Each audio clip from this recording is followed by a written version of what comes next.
California becoming the first state to pass a law requiring public schools to teach gay and lesbian history.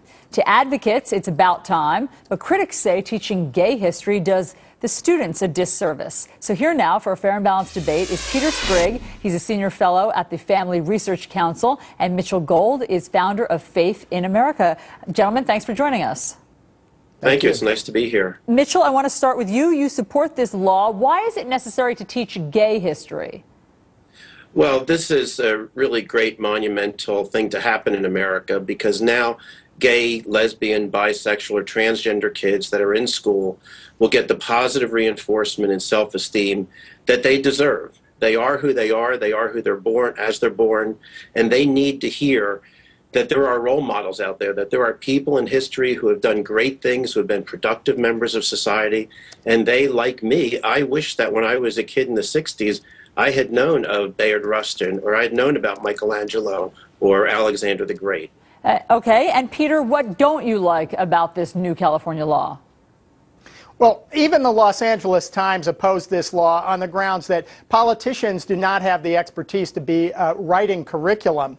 It's ridiculous to be using a history curriculum to try to boost students' self-esteem. The purpose of history is to teach history. And what this really amounts to is injecting pro-homosexual propaganda in the curriculum, making the schools take sides in the culture war. And we know it will be a one-sided curriculum because they explicitly forbid anything that might, quote unquote, reflect adversely upon the groups involved. That's not accurate and not balanced history. Mitchell, why is a historical figure's sexual orientation relevant? Well, ideally it wouldn't be relevant, but it is in our society because you know, we hear about all the heterosexual people. I mean, we live in a heterosexual supremacist society, and we need to live in a much more diverse society than that. That's not just what America is. But you cited Michelangelo. I mean, obviously, we've all heard about Michelangelo. We know of Michelangelo's vast accomplishments. What does it matter if he's gay or not? Because when you're a young 13 or 14-year-old kid and you're just starting to understand your sexual orientation, and if unfortunately you belong to a church or a synagogue where you're being bashed and bullied from the pulpit, where you're being told that you're a sinner and an abomination and that you're broken, you do need to hear the other side. I've sat in those churches. I've heard the kinds of things that the Family Research Council and other groups put out there, and the kind of immense harm that that causes to young people. This is why kids jump off of bridges. Well, let me let Peter respond to that. Obviously, he's leveled some charges against you. And is the point about homosexual kids being bullied a valid one, Peter?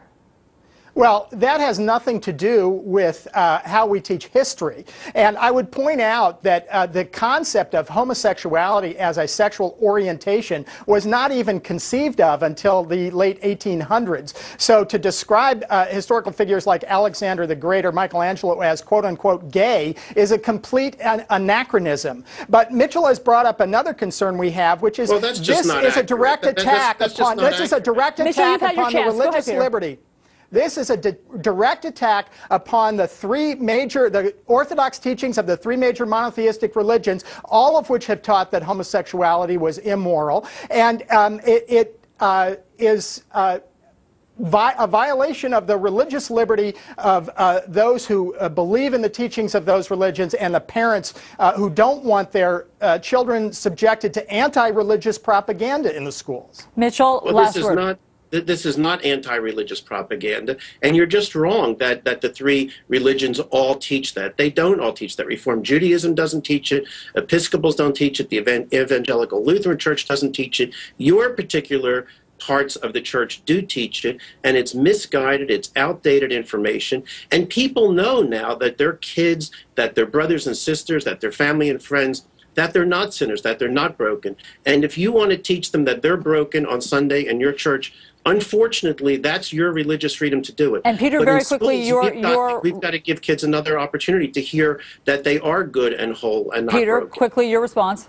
I just want to say we support programs to reduce bullying, but the bullying, we should prevent bullying against anybody and not be singling out specific categories of groups for special protection. And that has nothing to do with the social studies curriculum. in the schools. Okay. Peter Sprigg, Mitchell Gold, obviously a controversial topic. We appreciate you both coming in to debate it. Thank you.